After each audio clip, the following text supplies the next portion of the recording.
chiqquncha bo'ladigan do'sti qaysi do'st deganlarida, joni chiqquncha bo'ladigan do'st uning moli dunyosi. Chunki olamdan o'tganimizdan keyin moli dunyo bizniki emas. Bu endi meros bo'larki.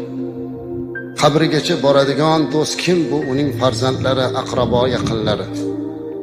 Qabrgacha boradi. Lekin uni yog'iga hech kimda had yo'q. Ming yaxshi ko'rsa ham, jonim fido otam, onam desa ham, oxirgi manzili mana shu qabr. Amallar sondig'i. Ammo uchinchi do'st bor. Bu do'st qiyomatgacha birga turadigan do'st. Bu uning qilgan solih amallaridir. Ana shu amal xolis bo'lishligi, Alloh uchun bo'lishligi lozim. Riyo, sum'a, o'ja ko'rsindan xoli bo'lishimiz kerak. Shuning uchun uchinchi do'stni ko'paytirishga harakat qilishligimiz kerak. Solih do'stlarimizni, ya'ni amallarimizni ko'paytirishlik kerak.